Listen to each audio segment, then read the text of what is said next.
Welcome back to the channel, everyone. If you love captivating stories about men transforming into women in unique and fascinating ways, then be sure to subscribe and give this video a thumbs up.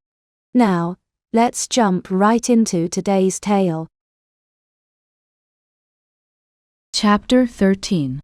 The Disappearing Man. Steam curled off Loid's yours body as he stepped out of the shower, the soft hiss of water fading behind him. Droplets traced unfamiliar paths down curves that hadn't existed a week ago, following the dramatic new topography of his transformed physique. The towel clung to his now sleek frame, smaller, lighter, hers. The sensation of fabric against his altered skin remained startlingly different, more sensitive, almost hypersensitive in places where new nerve endings had formed. He caught a glance of himself in the mirror, above the sink, and paused again, the steam forming halos around his reflection like some surreal painting.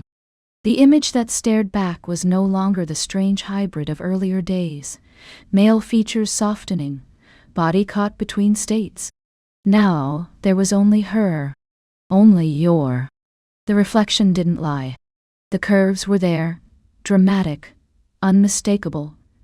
The hourglass silhouette that had once belonged solely to Yor Briar, now perfectly replicated on his transformed frame. His waist cinched in dramatically before flaring out to hips that had widened to match her proportions exactly. His shoulders had narrowed to feminine elegance, collarbones delicate and prominent beneath skin that had taken on her characteristic porcelain pallor. The softness, not weakness, but that distinctly feminine quality of having more give beneath the surface. The harder edges of his male physique had been smoothed away, his once angular features now rounded into graceful curves. Even his muscle definition had changed, from the bulky strength of a male agent to the sleek, hidden power of a female assassin. The smooth contour of his hips, the modest swell of his chest, breasts now fully formed, small but perfectly shaped, rising and falling with each breath, in a rhythm his body was still learning to accommodate. The weight of them continued to surprise him, pulling slightly when he moved, creating sensations that had no reference point in his previous existence. The long, dark hair that clung to his damp shoulders, raven black and silky, falling past his shoulders in elegant waves, that framed a face that was now unmistakably Yor's. High cheekbones, delicate jaw, full lips and large eyes framed by thick lashes. His eyes remained green, the one concession to his former self, though even they seemed different now, set in a face that changed their context entirely. And the absence. Nothing male remained visible between his legs. Just smoothness. A shape that mimicked nature perfectly, even if he knew it wasn't fully complete yet. Where once his most fundamental male characteristic had defined his physical identity, now there was only the subtle mound and delicate folds of female anatomy. His hands moved unconsciously to cover himself, a gesture of modesty that would have been foreign to him before, but now seemed instinctive. "Christ," he murmured, his voice completing its transformation. No longer just higher, but perfectly matching Yor's distinctive timbre, that unique blend of sweetness and steel that characterized her speech. The sound of it still startled him, especially when he wasn't consciously modulating it. He turned away from the mirror, unable to maintain eye contact with the stranger who wore his consciousness behind her gaze. Another uniform had been left for him while he was showering, folded neatly on the bench beside the sink. The fabric was arranged with military precision, each item placed with deliberate care, as if the clothing itself were part of the transformation protocol. He sighed and approached it, already knowing the feel of lace and tight fabric before he even touched it. His fingertips, more slender now, with longer nails and smoother skin, traced the edge of the folded clothes with resignation. Lace panties, black, delicate but practical, the material thin but reinforced in key areas. The kind of undergarment that could be worn under combat gear without creating lines or restriction. Baggy black track pants, soft, loose, the waistband sitting comfortably low on his reshaped hips. The contrast seemed intentional, tight, feminine underwear beneath casual, comfortable outerwear. The duality of Yor's existence captured in fabric. A cropped tank top, strappy and snug, exposing more of his midriff than he liked to admit. The material was stretchy, but supportive, designed to accommodate his new chest without restricting movement. And, of course, heels. Always the heels. These were ankle boots with a 3-inch stiletto, not as extreme as her combat heels, but still demanding perfect balance and altered posture. They seemed to mock him from their place beside the bench, a reminder that his transformation wasn't just about appearance but about function, about moving through the world in an entirely new way. He dressed quickly, the motions becoming familiar now. Natural even. The lace hugged him with a strange intimacy, no longer foreign, but still not his. The track pants were mercifully loose, but the tank top clung to his chest, outlining the subtle slope of his developing breasts. When he raised his arms to pull it on, he caught another glimpse of himself in the mirror, the dramatic curve of his waist, the smoothness of his underarms, the way his body moved with a fluidity that his male frame had never possessed. And the heels, they no longer felt like punishment. They felt like expectation. He slid his feet into them, adjusting his posture automatically to accommodate the altered balance they demanded. His transformed body seemed to know instinctively how to distribute weight, how to engage his core muscles differently, how to move with the calculated grace that had always characterized Yor's movements. He walked with careful poise, the sway of his hips now instinctive. He didn't have to think about it anymore. His body moved the way hers did, fluid, precise, with an economy of motion that belied the lethal potential beneath the elegant exterior. Even the sound of his footsteps had changed, lighter, more rhythmic, the distinctive tap of heels against flooring creating an audio signature that was unmistakably feminine. Walking in those things is an art form, observed Dr. Halvitz, who had appeared in the doorway with his ever-present tablet. Most men would break an ankle trying. Most men haven't had their entire skeletal structure reconfigured, Loid replied dryly, his transformed voice giving the sarcasm a melodic quality. True, Halvitz nodded enthusiastically. Your hip structure has completely remodeled to accommodate the altered center of gravity. Fascinating adaptation. The female pelvis naturally. Spare me the anatomy lesson, Loid interrupted. I'm living it firsthand. Halvitz cleared his throat. Of course. My apologies. I just wanted to inform you that the evening briefing is about to begin. Handler Wexler is expecting you. Now, deal. Loid nodded, running a hand through his damp hair, another gesture that felt different now, fingers threading through longer, silkier strands, the weight and texture entirely foreign to his experience. He left the room and made his way down the softly lit corridor toward the conference hall, where dinner and the evening video training were to be held. The heels clicked against the polished floor, creating a rhythm that echoed in the empty hallway.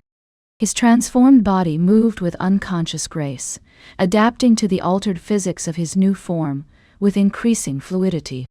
The door slid open with a soft, pneumatic hiss. Inside were several staff members, a few doctors, and, most notably, his superior. Always watching. A man whose reputation for ruthless efficiency was matched only by his dedication to mission parameters, regardless of human cost. Everyone turned as he entered, conversation pausing as they registered his presence. Their collective gaze felt heavier now, more invasive, assessing not just his appearance, but how convincingly he inhabited the body that had been constructed around his consciousness. Their expressions didn't shift. No surprise. No discomfort. Aye. Just quiet clinical observation. They had witnessed his transformation day by day. watching as Loid Forger was systematically erased and replaced by this convincing facsimile of Yor Briar. To them, the process was complete. The man gone, the woman ascendant. "Welcome," Wexler said, his voice cool and measured. "You're just in time." Loid nodded, his voice soft. "Of course." The words emerged in Yor's distinctive cadence without conscious effort now, his vocal cords fully remodeled to match her particular timbre.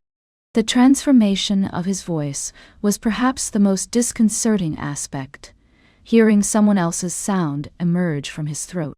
The final auditory confirmation that his physical self had been completely rewritten. They motioned for him to sit at the conference table, a place already set for him between two senior analysts. He did, crossing his legs without thinking, an automatic gesture now, feminine and reserved. His transformed body seemed to move on autopilot, adopting postures and positions that felt natural to his new physical configuration, but remained jarring to his sense of self. "The physical transformation appears complete," observed one of the doctors, consulting a tablet. "How are you adapting to the proprioceptive recalibration?" "Better than expected," Loid replied, his hands folding neatly in his lap, another unconscious gesture his male body would never have made. "Though the constant feeling of being shorter is disorienting." "Your height reduction was exactly 5.7 inches, the doctor noted. "Your brain will adjust to the new spatial relationships within approximately 72 hours. The hormonal balance, however, may take longer to fully stabilize." "Hormonal balance?" Loid questioned, one perfectly shaped eyebrow rising in a gesture that mirrored Yor's skeptical expression with uncanny accuracy. "You're now operating with a completely female endocrine system," the doctor explained matter-of-factly. "Estrogen dominant, with the cyclical variations one would expect. The mood fluctuations should normalize within a few weeks." "Mood fluctuations," Loid repeated flatly. "Anything else I should know about?" "Your metabolism has slowed by approximately 11%, the doctor continued, seemingly oblivious to Loid's growing discomfort. "Your core temperature runs slightly higher. Your pain threshold has increased in some areas and decreased in others. Oh, and you'll likely experience sensory processing differences. Increased sensitivity to smell, decreased sensitivity to certain frequencies of sound." "Fascinating," Loid murmured, his transformed voice giving the sarcasm a lilting quality that almost disguised the edge beneath. Dinner was served, nutritionally balanced, carefully portioned, and while they ate, the room dimmed and the video training began. "Footage of your speaking, laughing, fighting, family dinners, civilian life, secret missions, every detail." The screens displayed dozens of moments from her life, each one a piece of the identity he was expected to assume completely. There she was at a garden party, champagne flute in hand, laughing delicately at something just off camera.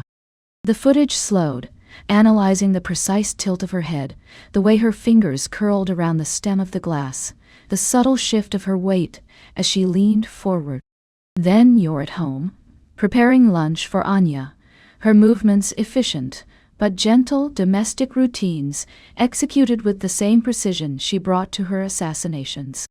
The way she tucked hair behind her ear, the particular angle of her wrist as she chopped vegetables, the rhythm of her breathing as she concentrated. And finally you're in combat, a grainy surveillance tape showing her dispatching 3 armed men in under 7 seconds, her body a blur of controlled violence, lethal grace in motion. The footage paused, rewound, played again at half speed, highlighting the distinctive rotation of her hips that generated the devastating power of her kicks. Loid absorbed it all. Movements, tone, micro-expressions. He was no longer just studying her. He was becoming her. His eyes tracked each subtle detail, his transformed body unconsciously mimicking her postures even as he sat watching. A slight tilt of his head, the precise way his fingers held his fork, the rhythm of his breathing, all gradually aligning with the woman on screen. As the video faded out, Wexler stood, his tall frame casting a long shadow across the table. His face remained impassive, but there was a subtle satisfaction in his eyes as he regarded Loid's transformed presence. "There's one final adjustment to your training," he said, voice firm. "Starting tomorrow, all personnel will refer to you as Yor." Loid blinked, his long lashes fluttering in a gesture that would have been impossible with his former physiology. "Sir." "It's part of the immersion process," Wexler interrupted. "You need to respond naturally to the name, to the identity. If someone calls for Yor, you should answer without hesitation. That can't be trained through repetition alone. It must become instinct." A long pause filled the room, the implications of this final step hanging in the air between them. It wasn't just about changing his body, or even his behavior. It was about erasing the last vestige of Loid Forger, his very name, the verbal anchor to his identity. One of the doctors added quietly, "We'll also begin treating you as such, socially, professionally, and in all documentation. You'll live as her, speak as her, be addressed as her, until the mission is complete." "And if the mission is never complete?" Loid asked, his voice softer than intended, the question emerging in Yor's gentle timbre but carrying the weight of his own existential uncertainty. "Then you remain Yor Briar," Wexler replied without hesitation. "The mission supersedes all other considerations, including your former identity." Loid's breath caught, the sensation different in his transformed chest, shallower, higher, his altered lungs expanding against the constraint of a narrower ribcage. The physical reminder of how completely he had been changed. He looked down at the plate in front of him. His hands, slim, soft, unfamiliar, rested on either side. Hands that were now indistinguishable from Yor's, down to the fingerprints and the specific pattern of veins beneath translucent skin. Hands that belonged to someone else entirely. He nodded once. Understood. The others returned to their meals, as if nothing had changed, conversation resuming around him, plans and protocols discussed with clinical detachment, as if they hadn't just announced the final erasure of a human being. But something had changed. Not just in procedure. Not just in name. In him. In that moment. Sitting at the conference table in a body that wasn't his. Responding to a name that wasn't his, Loid Forger understood what it truly meant to disappear. Not the temporary vanishing of a cover identity, but the systematic dismantling of everything that had once defined him, physically, verbally, socially. Tomorrow, Loid Forger would cease to exist, even in name, and Yor Briar would take his place completely. Chapter 14. The Mirror Speaks Back. The dream began with a mirror. Not the clinical mirrors of the training facility, but something older, more ornate, its edges blurred with time, its surface rippling like disturbed water.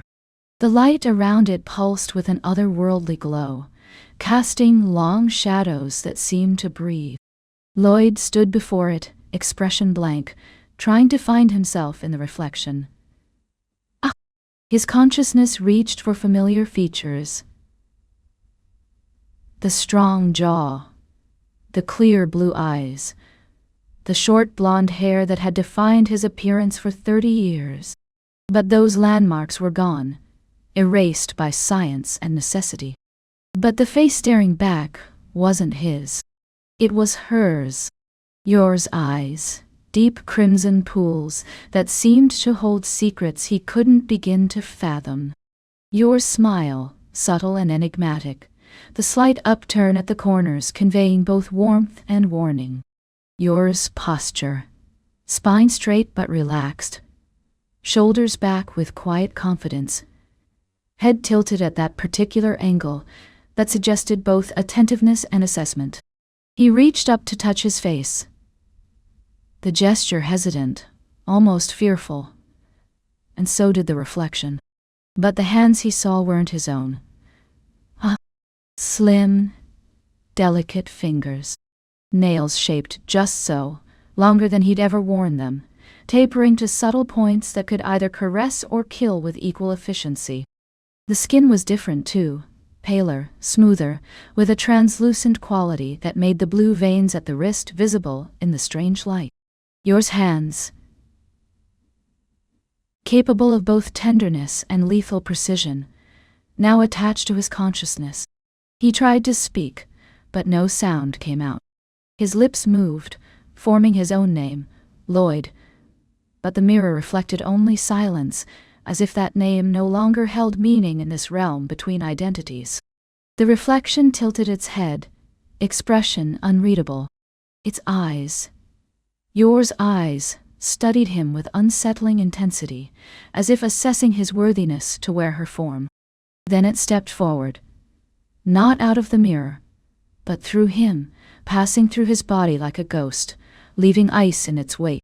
Suddenly, he was falling. No ground, no sky, just shadows swirling around him like smoke, like silk, like long strands of black hair wrapping tight around his limbs. The darkness had texture, weight, intention.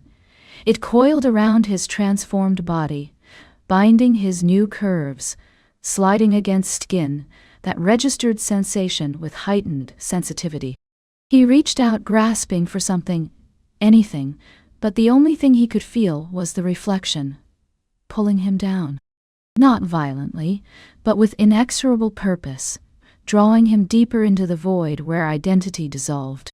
Her voice echoed around him, from nowhere and everywhere.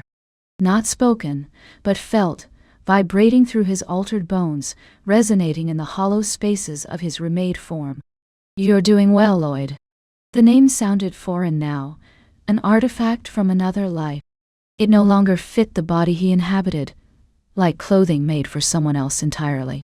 "No, not Loid anymore," he tried to say, but the words emerged in her voice, her cadence, her particular way of softening consonants. "You're me now." The voice was closer now, a whisper against the shell of his ear, breath warm against his neck. But there was no body attached to it, just the voice, the presence, the overwhelming sense of her surrounding him completely. He screamed, but the voice that came out wasn't his. It was hers. High, clear, with that distinctive quality that was uniquely yours. The sound erupted from his throat, but belonged to someone else entirely. The final confirmation that nothing of his original self remained, not even this most fundamental expression of terror. He woke with a gasp. The transition from dream to reality was jarring, the surreal darkness replaced by the stark clinical simplicity of his quarters at the facility. His hand clutched at his chest, feeling the rapid heartbeat beneath unfamiliar softness. The room was dark, the early morning light just beginning to bleed into the edges of the curtains. The digital clock on the nightstand read 5:17. Early still. But he knew there would be no more sleep. Not after that dream. For a moment, he lay still, chest rising and falling in shallow breath. His body felt different against the sheets, lighter. The points of contact changed, weight distributed across curves rather than angles. Even the sensation of fabric against his skin registered differently. His nerve endings recalibrated to a new sensitivity threshold. Then the pain hit. A sharp, twisting cramp low in his abdomen, deeper than before. Not superficial. Internal. Like something shifting, rearranging, finalizing.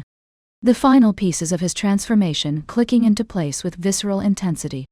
He doubled over slightly, inhaling through clenched teeth, the sound emerging as a soft whimper in Yor's higher register. "God," he gasped, the word emerging in her voice completely now, no trace of his former timbre remaining. "What is that?" His hands instinctively moved to his belly, pressing against the smooth, flat plane of his transformed abdomen. The muscles there had changed too, still defined, but differently now, with that characteristic feminine pattern of definition that characterized Yor's athletic physique. It felt full, not bloated, not distended, but occupied, like a hollow space had been filled, and his body was trying to come to terms with it. The doctors had explained this would happen. The final phase of his internal transformation, as the last vestiges of male anatomy gave way to female structures. Theoretical knowledge did little to prepare him for the reality of feeling organs shift and change within his own body. He sat up slowly, the silk nightie he'd worn to sleep, sliding along his body with a whisper-soft touch. The fabric caressed his transformed skin with gossamer lightness, another reminder of his heightened sensitivity, his altered perception of texture. The hem brushed over his thighs, his smooth legs, and the now undeniably feminine curve of his hips, which had completed their transformation overnight. Even sitting felt different, the distribution of weight altered, his transformed pelvis contacting the mattress in new places, his spine automatically adjusting to maintain the subtle S-curve that characterized female posture. He looked down at himself, taking inventory of the changes that had finalized overnight. His breasts were full now, no longer the small buds of earlier days, but completely formed, Yor's exact size and shape, neither large nor small, but perfectly proportioned to his transformed frame. They rose and fell with each breath, heavy with presence. No longer forming, they were there. Alive. Real. The nipples had darkened to a dusky rose, more sensitive than before, responding to even the slight chill of the room. He reached up, cupping one gently, still unable to fully reconcile these new parts of himself.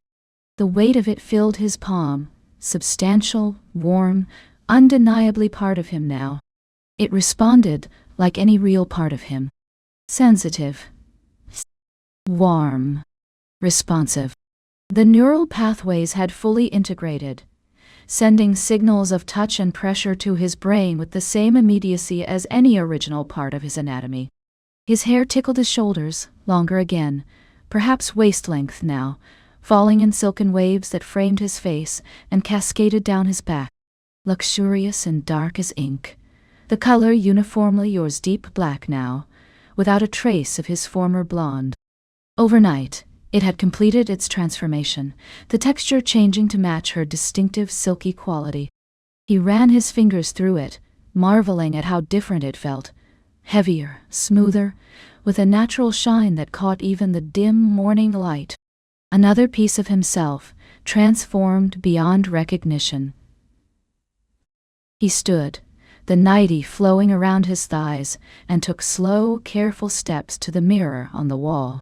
Each movement felt different, his center of gravity permanently altered, his muscles responding with a fluid grace that his male body had never possessed. Even his feet moved differently against the floor, smaller, with a higher arch, changing his entire gait. And finally saw her. Not Yor beside him. Not Yor in the mirror. Yor's him. Or rather, him as her. The transformation was complete. No trace of Loid Forger remained in the reflection. The woman who stood before the mirror was, in every visible detail, Yor Briar. Her body. Her face. Her form. She blinked back at him, calm and composed, hair cascading over her shoulders like a curtain of night. Even the way she stood was different. Ankles close, hips slightly tilted, arms folded in front instinctively. His body had adapted completely to its new configuration, automatically assuming postures and positions that felt natural to its altered structure. His face had completed its transformation overnight, the last subtle traces of masculinity erased, replaced by Yor's distinctive features. High cheekbones, delicate jawline, full lips, and large, expressive eyes framed by thick lashes. Even his eyebrows had reshaped themselves to match her distinctive arch. His body had finalized its dramatic reconfiguration, waist narrowed to an almost impossible degree, creating that distinctive hourglass silhouette that characterized Yor's figure. His shoulders had completed their transformation too, narrower now, with that elegant feminine slope. His arms were slender but toned, with a lean muscle definition that betrayed Yor's lethal capabilities beneath her delicate appearance. Then, she felt it. Below. A strange absence. The most fundamental physical aspect of his male identity. Gone completely now. With nothing left to remind him of what had once been there. The transformation had completed itself overnight, finalizing what had begun days ago. The last trace of her former self. Gone. She reached down, hands trembling slightly, and brushed across the front of the nightie. The silk slid beneath her fingers, revealing only smooth contours beneath, the fabric lying flat against what was now undeniably female anatomy. Flat. Smooth. Feminine. Tight. She pressed her palm gently against herself, feeling only the soft mound and delicate folds of completed female genitalia. The transformation was no longer superficial. It had penetrated to his core, rewriting his most intimate anatomy with scientific precision. And where there used to be something alien to this body, there was now only void. No resistance. No remnant. Just her. The sensation was disconcerting, not painful, but profoundly strange. Where once there had been external organs, now there was only an absence, a hollow where something solid had been. The doctors had explained the science, how the tissue had been repurposed, inverted, reshaped, but no explanation could prepare him for the reality of this final, most intimate transformation. "So that's it then," he whispered, her voice soft in the quiet room. "It's done." She stood in silence, fingers still resting over what was now undeniably Yor's body, her body. The physical transformation was complete, down to the cellular level. DNA, fingerprints, retinal patterns, voice print all identical to the original Yor Briar. Currently lying in a medical coma while her double prepared to take her place in a mission that might save thousands. And for the first time, Loid Forger was no longer visible in the mirror at all. Just Yor Briar, looking back with eyes that held his consciousness, but reflected her appearance with perfect fidelity. Science had accomplished what no disguise, no plastic surgery, no conventional transformation could ever achieve. The complete and total rewriting of one human being into the exact duplicate of another. The pain in his abdomen subsided, leaving only a dull awareness of reconfigured internal space. His body, her body, had completed its metamorphosis.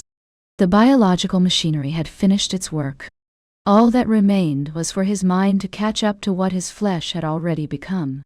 He watched as the woman in the mirror raised her hand to her face, fingers tracing the contours of features that belonged to someone else. The gesture was his, but the hand, the face, the body executing it all hers. Loid Forger had vanished. Yor Briar stood in his place. The mission could now begin.